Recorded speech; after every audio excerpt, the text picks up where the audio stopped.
Olá, meus amigos, um dia de muita paz para todos nós. Hoje, exatamente 25 de abril de 2025, estamos nós reunidos para estudarmos a obra O Céu e o Inferno, certo, Augusto? Certíssimo. Então vamos envolver a nossa irmã Aramita, que irá fazer a nossa prece de gratidão. Logo depois será fazer a recapitulação do nosso último estudo e darmos continuidade ao estudo. Vamos orar? Graças te damos, Senhor da vida, pela oportunidade do encontro, do estudo, do compartilhamento de alegrias e fraternidade. Ajuda-nos para que possamos, no entendimento desta obra, que nos dá o direcionamento da vida futura, o código da vida futura, que possamos entendê-lo, compreendê-lo e, principalmente, colocá-lo em prática em nossos dias. Colocá-lo em prática não só através de palavras, mas de atos concretos, de mudança em nossos caminhos, que quantas vezes já repetimos e repetimos os erros vividos. Ajuda-nos a compreendermos, a termos fé e esperança na Tua misericórdia que sempre nos acompanha. Ajuda-nos principalmente a ficarmos contigo, que espera por nós desde sempre. Que assim seja. Que assim seja. E aí, Augusto? No nosso último estudo, nós estudamos os itens 24 a 26. E no item 24, Kardec nos fala que para o criminoso, a presença incessante da vítima e da circunstância do crime é um suplício cruel.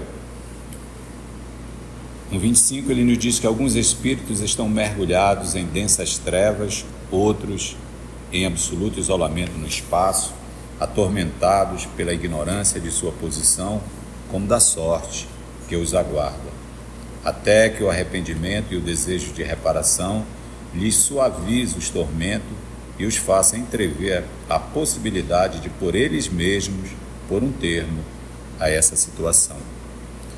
E no item 26 ele vai nos falar do orgulho, da hipocrisia, onde ele diz: para o orgulhoso é um suplício ver colocado acima dele os que na terra desprezava. E o hipócrita vê desvendado e lidos por todos os seus mais secretos pensamentos. O sensual é presa das tentações e desejos sem poder saciá-los. O avarento, ele diz que vê seu ouro dilapidado sem poder retê-lo.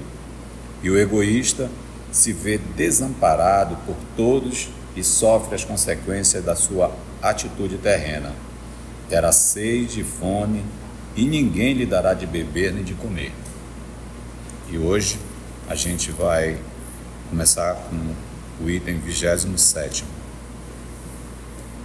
O único meio de evitar ou atenuar as consequências futuras de uma falta é desfazer-se o mais possível dos seus defeitos na vida presente, reparando aqui mesmo o mal praticado para não ter de repará-lo mais tarde e de maneira mais terrível. Quanto mais demorarmos em combater os nossos defeitos, tanto mais rigorosas e penosas serão as consequências e a reparação que tivermos de fazer. Aí a gente entende a fala da espiritualidade, né? Eu digo que o nosso trabalho ele é muito conduzido pela espiritualidade. Então, às vezes, até eu vou ouvir algumas abordagens, eu digo, meu Deus, foi tão pesado. Mas é exatamente isso aqui. Dentro desses códigos, olha esse aqui. É o que a gente escuta diariamente em todos os estudos. O único meio de evitar ou diminuir, atenuar e diminuir as consequências futuras de uma falta é desfazer-se desse mal.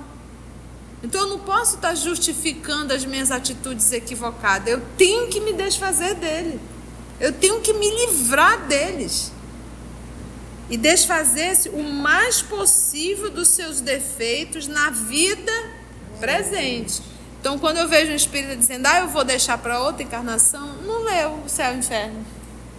Que é para onde vamos, né? Não leu. na vida presente, reparando aqui mesmo o mal praticado, para não ter de repará-lo mais tarde e de maneira o quê? Mais terrível.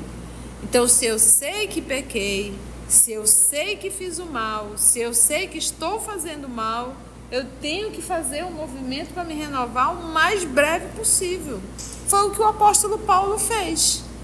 Aí ele ainda finaliza dizendo: quanto mais demorarmos em combater os nossos defeitos, tanto mais rigorosas e penosas serão as consequências e a reparação que tivermos de fazer. Olha só que interessante.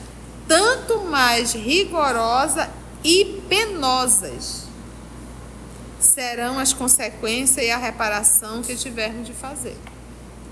Então, poxa, nós que somos espírita, que estamos obtendo essas informações aqui hoje, né, mais uma vez, né? Então, que a gente possa realmente nos esforçar na nossa vida. Então, dá para deixar para amanhã, né, Augusto? Urge. Entendemos por que a Emmanuel usa essa palavra, né? Urge. Vamos lá, Augusto. 28º. A situação do espírito, desde a sua entrada no mundo espiritual, não é outra senão a que ele mesmo preparou para si na vida corpórea.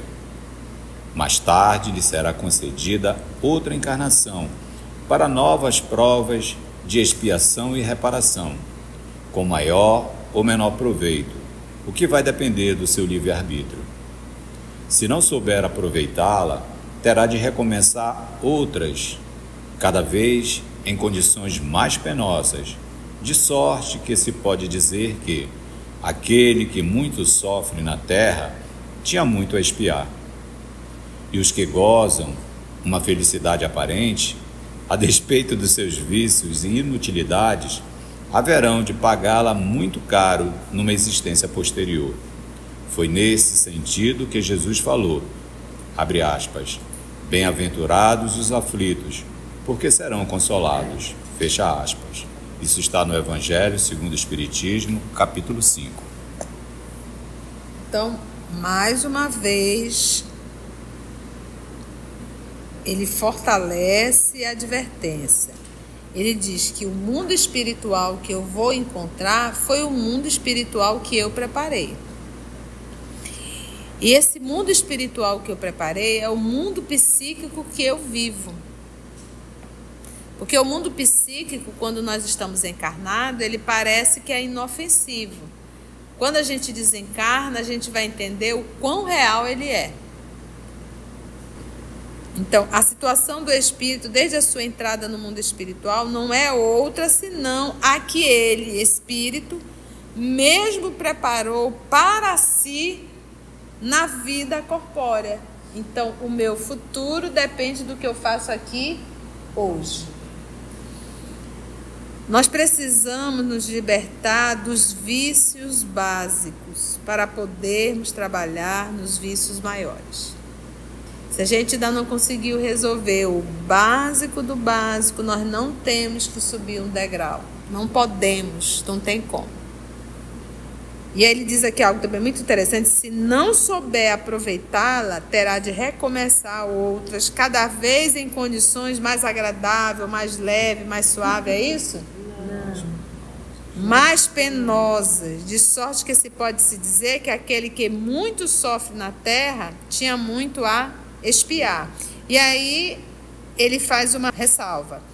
Ele diz: aqueles que gozam uma felicidade, e é uma felicidade aparente, por quê? Porque a despeito, ou seja, ele não percebe os vícios que tem e a inutilidade, que acaba sendo, deixa de ser útil à vida. O que isso vai fazer? Vai sofrer as consequências. Haverão de pagá-la muito caro numa existência posterior. Porque o tempo é um tesouro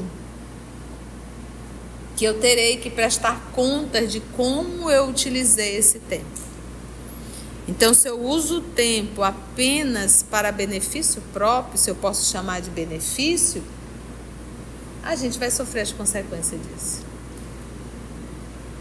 Nossa, tia, mas é ruim, é difícil, né? Quem te disse que era fácil? Jesus falou quem quiser me seguir, tome sua cruz e siga-me.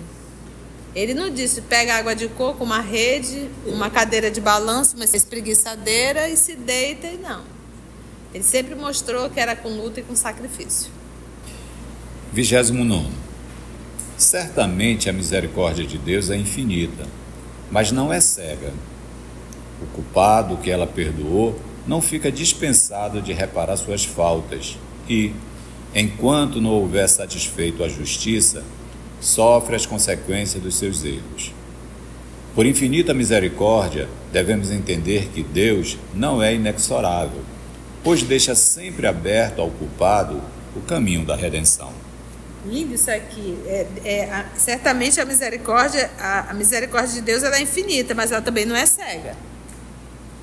Ou seja, eu sempre vou te dar uma nova chance, mas você vai ter que corrigir o que você fez. Ela é justa, né? Muito melhor do que você errou, morra no inferno agora. Você não tem mais chance nenhuma. Vai ficar lá virando churrasquinho. 30. Por serem temporárias e subordinadas ao arrependimento e à reparação... O que é temporário? Não, mas o que ele está falando aqui?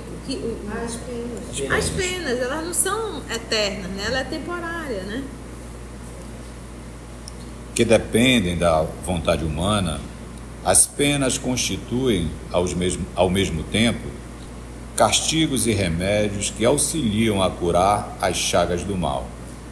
Os espíritos em prova não são, pois, quais galés, condenados a trabalhos forçados, devendo, ao contrário, ser vistos como doentes de hospital. Como estes padecem de enfermidades que muitas vezes resultam da própria incúria, reclamando meios curativos mais ou menos dolorosos. A cura será tanto mais rápida quanto mais estritamente observadas forem as prescrições do médico assistente. Se os doentes, pelo próprio descuido de si mesmos, deixarem que a enfermidade se prolongue, o médico nada terá a ver com isso. Nós muitas vezes identificamos a doença, temos o tratamento, mas não fazemos o tratamento, não tomamos a medicação. O problema é de quem? Depende da nossa vontade. Tudo depende da nossa vontade. Quem é o ser que constrói sofrimentos para a vida humana? O humano. Nós humanos. 31.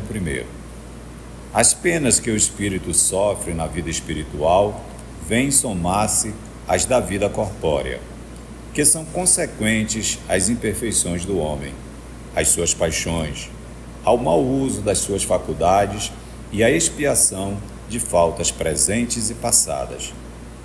É na vida corpórea que o espírito repara o mal praticado em existências anteriores, pondo em prática resoluções tomadas na vida espiritual. Assim se explicam as misérias e vicissitudes mundanas que, à primeira vista, parecem não ter razão de ser, quando, na verdade, são justas, já que foram determinadas no passado e servem para o nosso adiantamento. Trocando em miúdos, existem vítimas perante a lei? Não. Somos todos responsáveis. Sempre vamos falar, não questione a Deus. Por que fulano passa por isso? Por que eu passo por isso? Isso é um sacrilégio, é uma falta de respeito com a divindade, nosso Criador. O que devemos parar e avaliar é o que eu fiz. E se eu devo me direcionar ao Pai, diz, Pai, me dê força para eu resolver a encrenca que eu fiz. A gente não pode jogar tudo na conta divina. Ele nos dá todos os recursos. É igual você tirar uma péssima nota, aí você diz o professor é que é ruim. Porque a gente está sempre pronto a querer justificar. E a gente justifica porque a gente não quer mudar. Então a gente vai estar sempre justificando, né? Tem uma notinha também no final. Sim. Nota 60, nota de Allan Kardec. Veja-se, primeira parte, capítulo 5, o purgatório, item 3 e seguintes, e mais adiante, na segunda parte, capítulo 8, expiações terrestres. Veja-se também o Evangelho segundo o Espiritismo, capítulo 5, bem-aventurados os aflitos. Por isso que Jesus falou, haverá prantos e ranger de dentes. Então a gente não tem que ficar com ódio ou com raiva de uma atitude indecorosa de um ser. A gente realmente deveríamos nos compadecer, porque toda atitude, seja ela a que nível for, de perversidade, de maldade contra a lei divina, terá suas consequências. Assim mesmo a gente tem que sempre avaliar, a gente sempre pensa na maldade em um grau maior, mas tem vários níveis de maldade. Então não faça para o outro aquilo que tu não queres que faça para você mesmo. Não deseje para o outro aquilo que tu não desejaria para você mesmo. Por mais que você sinta dor, a gente tem aí o exemplo da grande Alcione, né? Aquele exemplo de ser humano encarnado. Então, todas as nossas atitudes, a gente já começa a espiar muitas vezes aqui e perdura no mundo espiritual. E a gente já estudou aqui que o primeiro movimento é o arrependimento. Na verdade, a gente se arrepende, mas depois a gente tem que o quê? Espiar e depois reparar. 32º. Deus, pergunta-se, não daria maior prova de amor por suas criaturas se as tivesse criado infalíveis e, por conseguinte, isentas das vicissitudes inerentes à imperfeição? Para tanto, seria preciso que ele criasse seres perfeitos, nada mais tendo a adquirir, quer em conhecimentos, quer em moralidade. É fora de dúvida que Deus poderia fazê-lo, e se não o fez, é que em sua sabedoria quis que o progresso constituísse lei geral. Os homens são imperfeitos e, como tais, sujeitos a vicissitudes mais ou menos penosas. Esse é um fato que temos de aceitar, já que existe. Concluir, por isso, que Deus não é bom nem justo, seria revoltar-se contra a sua lei. A gente parte do princípio daquilo que a gente vive aqui na Terra, né? Então, como a gente olha o planetinha Terra e os terrícolas que aqui estão, que são espíritos que, daí a simbologia de expulsos do paraíso, né? A simbologia de Adão e Eva, a simbologia da teimosia, a simbologia da desobediência a uma regra divina, fazendo com que o homem acabasse sofrendo muito. Essa é uma simbologia autêntica do terrícola. Só que essa parábola ela é específica para nós, os terrícolas, mas ela não é uma regra. Então, como nós nos rebelamos, a gente acha que toda a criação divina se rebelou. Então, Deus não cria filhos para se rebelar. Essa é uma minoria. E o que é uma rebelação? É a insistência do ser humano a permanecer como um animal. Essa semana fizemos uma comparação com a recompensa, né? Então, quem tem animal em casa sabe que o animal ele pode ser adestrado. E como é que você adestra um animal? Recompensando com um petisco, até ele aprender. E ele aprendeu porque ele foi recompensado. Quantos seres humanos ainda vivem nessa condição? 99,99%. Nós somos movidos ainda como animais adestrados por recompensa. Então eu dou um bom dia para Carla. Ela me responde amorosamente, bom dia, Conceição. Isso é uma recompensa. Ela está me estimulando a, no dia seguinte, continuar dando bom dia para ela. Agora vamos pensar o contrário. Eu passei pela Aramita, disse bom dia, Aramita. Ela não me ouviu, foi embora e disse bom dia para quê? No dia seguinte eu vou dar bom dia para ela? porque eu não fui recompensado. Então, na verdade, eu estou sendo movido pela recompensa e não pela maturidade emocional.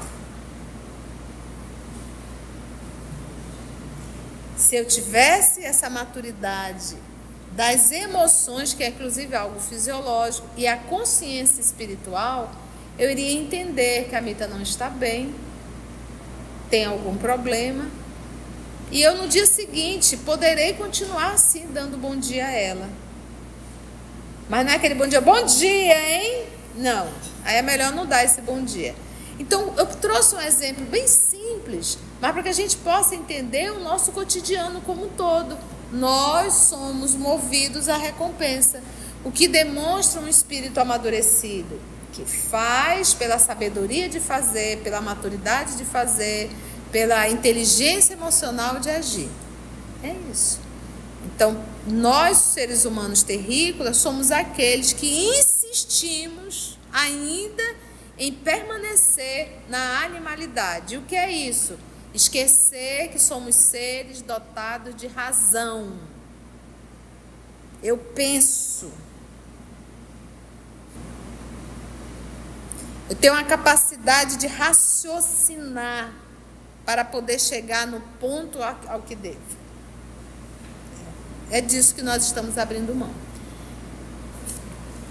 Haveria injustiça se ele houvesse criado seres privilegiados, mais ou menos favorecidos, fruindo gozos sem qualquer esforço, que outros não atingem senão pelo trabalho, ou que jamais pudessem atingir. Ao contrário, a justiça divina patenteia-se na igualdade absoluta que preside a criação de todos os espíritos. Todos têm o mesmo ponto de partida, e ninguém se distingue em sua formação por ser mais favorecido do que outro. Nenhum cuja marcha progressiva se facilite por exceção. Os que chegam ao fim têm passado, como os demais, pelas fases de inferioridade e respectivas provas. Admitindo-se isso, nada mais justo que a liberdade de ação concedida a cada um. O caminho da felicidade se abre para todos. O objetivo de todos é o mesmo. As condições para atingi-lo são as mesmas. E a lei, gravada em todas as consciências, é ensinada a todos. Deus fez da felicidade o prêmio do trabalho e não do favoritismo, para que cada um tivesse seu mérito. Todos são livres para trabalhar ou nada fazer em favor do seu progresso. Aquele que trabalha muito e depressa recebe a recompensa mais cedo.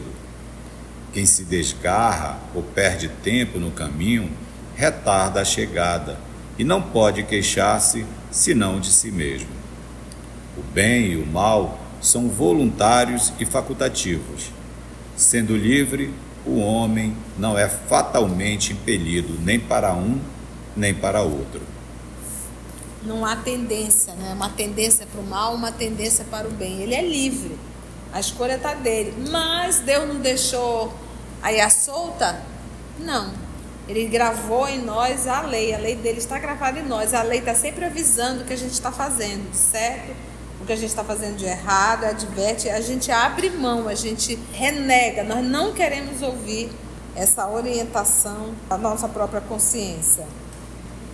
33º.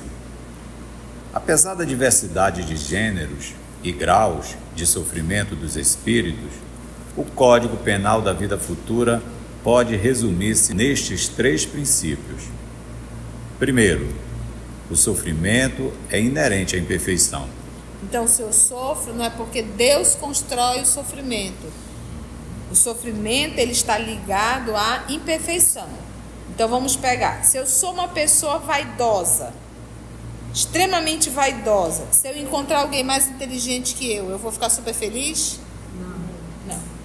Se eu sou uma pessoa egoísta, quero tudo para mim, e de repente eu venho perder alguma coisa, ou sou obrigado a ter que dividir, eu vou ficar feliz com isso?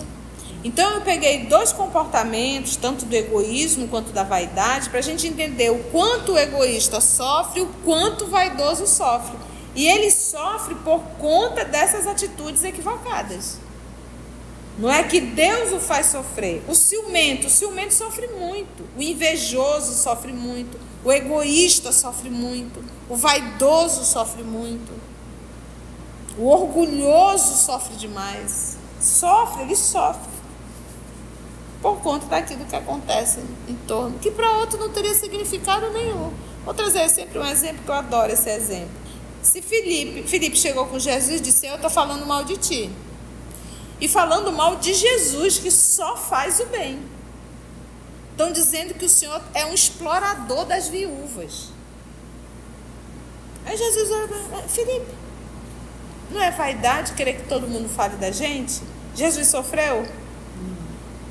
Vai fazer isso com um de nós. Olha, Conceição, eu vou te contar. A Kelly diz que você é isso, que não suporta mais e tal. Poxa, mas ela tá lá toda sexta-feira me ouvindo, né? Ou seja, eu vou sofrer com isso? Jesus sofreu? O que me faz sofrer? O orgulho e a vaidade. Como falar mal de mim? Entende? Então, o que me faz sofrer não é o fato da Kelly ter falado. O que me faz sofrer é o orgulho e a vaidade que está dentro de mim. Como eu fui tratada desse jeito? Eu não mereço ser tratada dessa forma. Sim, porque a gente quer ser tratado como rei e rainha, né? Joga-se um tapete para a gente poder passar. Logo a gente sofre.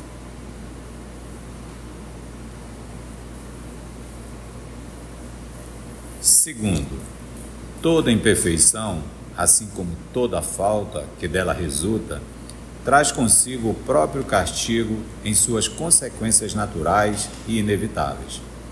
Assim, a doença decorre dos excessos e o tédio da ociosidade, sem que haja necessidade de uma condenação especial para cada falta ou indivíduo. Pronto. A própria falta já causa um resultado, né? Então ele diz bem assim: a doença decorre dos excessos. Todas as nossas doenças físicas é resultado muitas das vezes dos nossos excessos. Vai ficar doente, hein? Não vai fazer. O pâncreas vai aguentar? Não vai. O tédio da ociosidade. A pessoa passa um monte de tempo sem fazer nada, olhando para o teto, sem uma atividade. Como é bom a gente trabalhar, como é bom a gente se levantar, como é bom a gente se movimentar, como é bom a gente ser útil, né? É tão agradável, o dia passa tão rápido. Eu digo para mim que cama é só à noite para dormir realmente. Apaguei dormir cama durante o dia, eu não estou doente. É bom que lá em casa o povo já sabe. Se me vê deitado 3h30, 4 horas da tarde, diga: tu quer ir pronto-socorro? Porque não é meu jeito. Então eu gosto de viver. E eu acho que é isso. Estar acordado é vida. É movimento. É ser útil.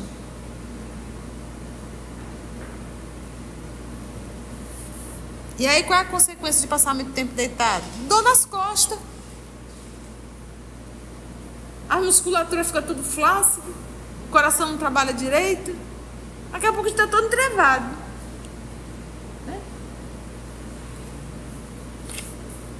Né, Lígia? Todo machucadinho.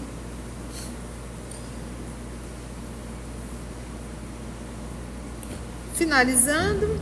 Terceiro, como todo homem pode libertar-se das imperfeições, desde que o queira, pode igualmente anular os males consequentes e assegurar a sua felicidade futura. A cada um segundo as suas obras, no céu como na terra. Tal é a lei da justiça divina. Pronto, fechou com chave de ouro. Então eu sofro porque Deus quer? É escolha?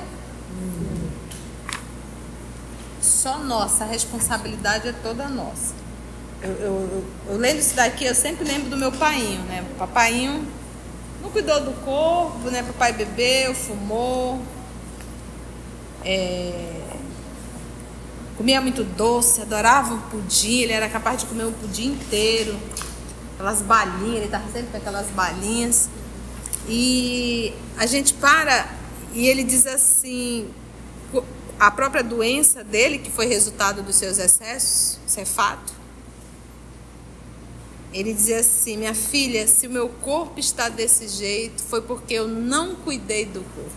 Achava tão bonitinho a consciência dele, de não se revoltar, de não questionar Deus.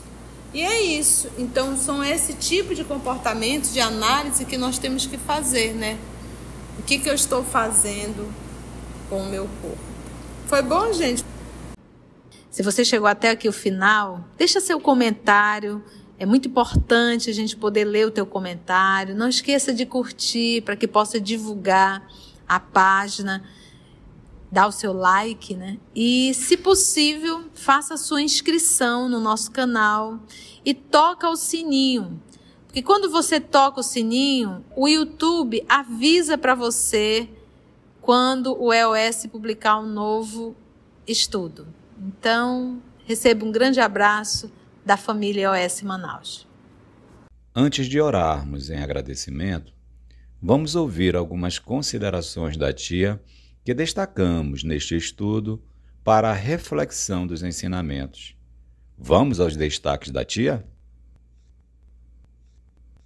O único meio de evitar ou diminuir, atenuar e diminuir as consequências futuras de uma falta é desfazer-se desse mal. Então eu não posso estar justificando as minhas atitudes equivocadas. Eu tenho que me desfazer dele. Eu tenho que me livrar deles. Então, quando eu vejo um espírito dizendo, eu vou deixar para outra encarnação, não leu o céu e o inferno.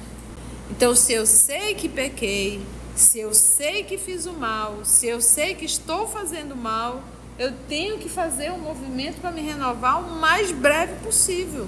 Foi o que o apóstolo Paulo fez. Poxa, nós que somos espírita, que estamos obtendo essas informações aqui hoje, né? Mais uma vez, né? Então, que a gente possa realmente nos esforçar na nossa vida. Entendemos por que a Emmanuel usa essa palavra, né? Urge. E o mundo espiritual que eu vou encontrar foi o mundo espiritual que eu preparei. E esse mundo espiritual que eu preparei é o mundo psíquico que eu vivo. Porque o mundo psíquico, quando nós estamos encarnados, ele parece que é inofensivo. Quando a gente desencarna, a gente vai entender o quão real ele é. Então, o meu futuro depende do que eu faço aqui hoje. Nós precisamos nos libertar dos vícios básicos para podermos trabalhar nos vícios maiores. Ele não percebe os vícios que tem e a inutilidade. Acaba sendo, deixa de ser útil à vida. O que isso vai fazer? Vai sofrer as consequências.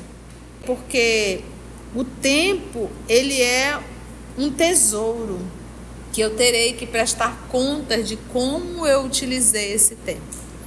Então, se eu uso o tempo apenas para benefício próprio, se eu posso chamar de benefício, a gente vai sofrer as consequências disso. Nossa, tia, mas é ruim, é difícil, né? Quem te disse que era fácil? Jesus falou, quem quiser me seguir, tome sua cruz e siga-me. Ele sempre mostrou que era com luta e com sacrifício. A misericórdia de Deus, ela é infinita, mas ela também não é cega.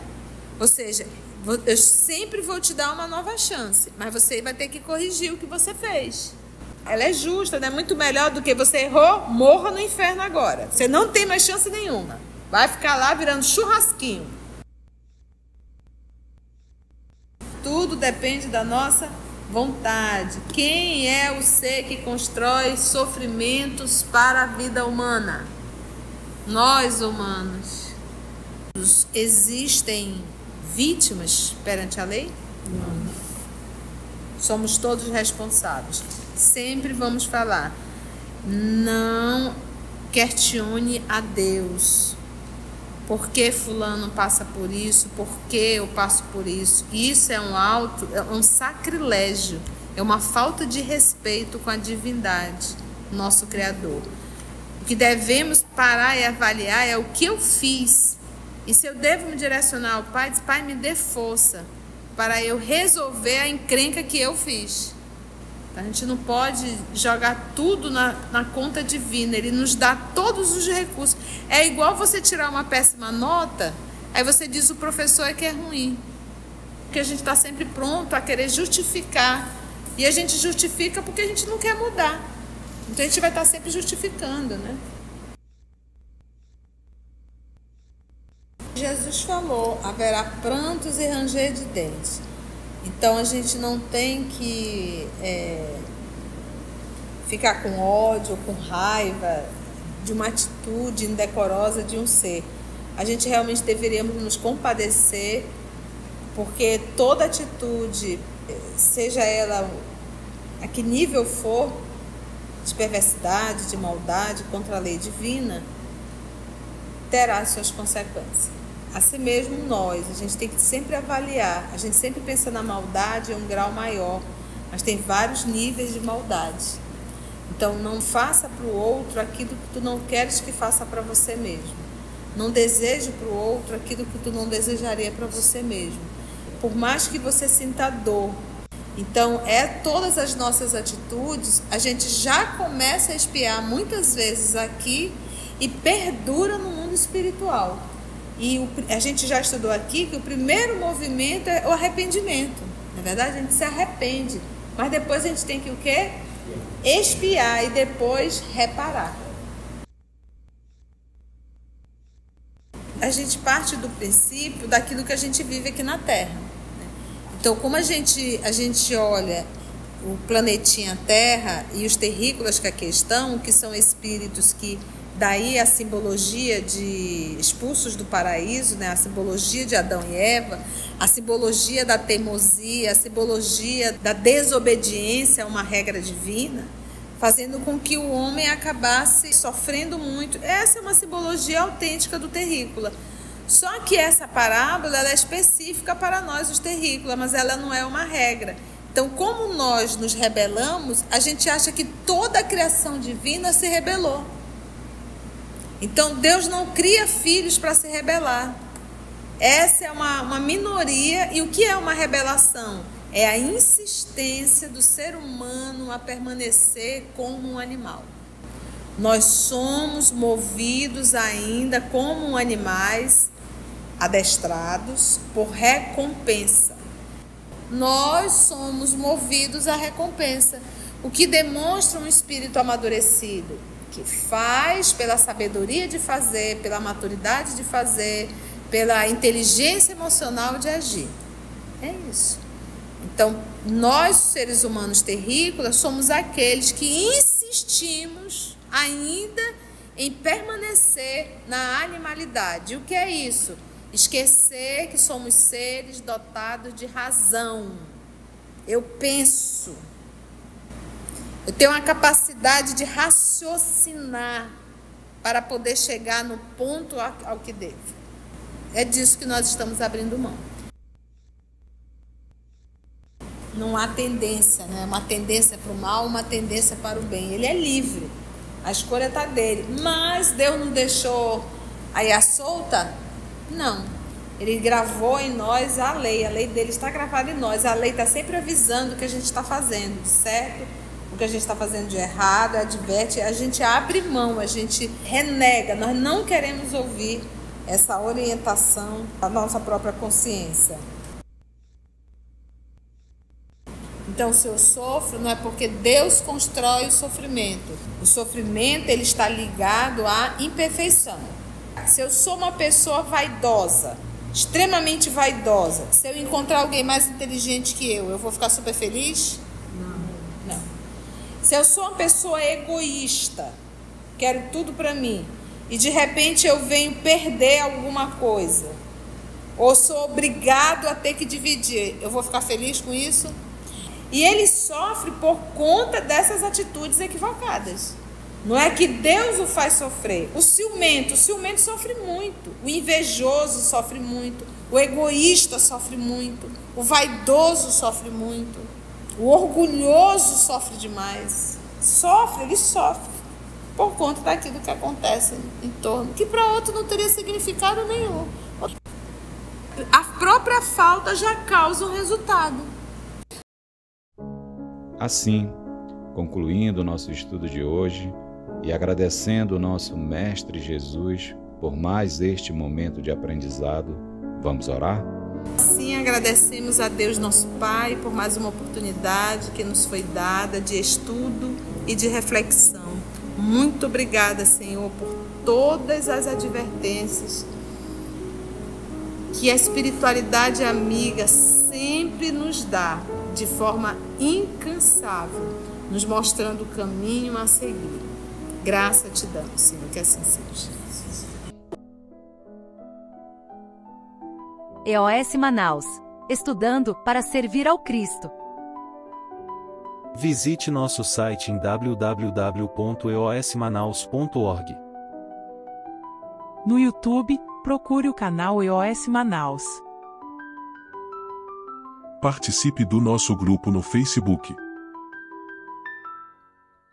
No Instagram somos @EOS Manaus. Escute e estude na Rádio Manaus de Estudos Espíritas. Estamos, também, em diversas plataformas de áudio. Procure EOS Manaus, no seu aplicativo preferido. EOS Manaus. Estudando para servir ao Cristo.